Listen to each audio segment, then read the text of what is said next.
pretty much tell what it's going to do. But there are times when it does accidental little things that I'm not sure how that happened. I don't know how to recreate it, but I really like it usually. Not all the time, but I usually like it. I don't normally sketch out my paintings. I don't have sketchbooks. I wish I was one of those really cool artists that had sketchbooks and I can flip through things and look at it. I go and I paint and I paint and I paint. That's how I process. I work on usually 4 or 5 paintings at a time, and I shuffle through them as they dry. I'll put a layer of paint down, and I'll move it over and I'll put another one down. I work flat. I do have an easel for detail work, but I put it out on a big table, and I get in there and I get dirty, and it's great. It's so dreamy and lovely. When I was contacted by these guys about doing a show, they requested I do some smaller pieces, which I hadn't done in a really long time. These are usually my small pieces, and I go all the way up to 48 by 60, big ones. These were so fun to do. They were just these little like zingers that they just like flew out. They were dreamy, so fun. So that kind of takes me to where this series came from.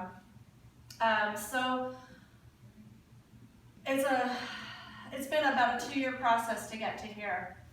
About 2 years, my husband was in a really bad ski accident, and he was in, it was really bad. He was in ICU. He did all that stuff, and I quit everything. I quit painting to take care of him, and I ended up having to really, really think about why I was doing this. Is this something that's actually contributing to the world? Am I doing a good thing? Because I had to find a sitter to sit with my husband so I could go paint, and that feels weird. And so I quit for a while. I spit out a few paintings here and there. I did things. I love painting. It was how I grounded myself, but I wasn't able to do it as much as I wanted. And then this last year, he's good. He's off at work. He's happy.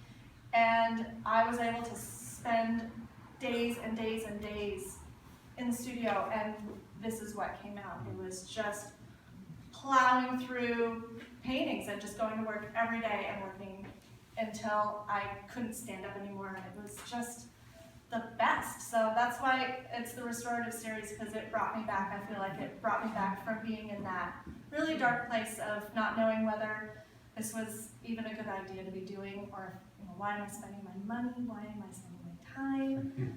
But it makes me sane, so that's probably the best part of it. So I'm no longer like the crazy stuck-at-home lady. So that's it. That's kind of my whole in a nutshell. Is there any questions? Valerie, I know some of these are representative more structural, and others are more process-based. Which ones are the more current work? I'd say the oldest painting in the room is the one directly behind you. And I love lines, and I love the intersection of lines. I feel like it's a real energy point. It's a place of possibilities. It's a place like crossroads. You don't know, it's just this lovely space, an intersection of space. These ones here are probably right about in the middle of just the ethereal openness. I like being grounded by a line. And I'm realizing that. I love these. I love a good horizon line though. And I feel they're all a little bit abstracted landscapes, and I'm coming to figure out what that means to me. And I feel like I love nature. I love being out in nature. I love being on mountains. And I don't know, I think that that's a part of that. The horizons and the lines, because everything's a line.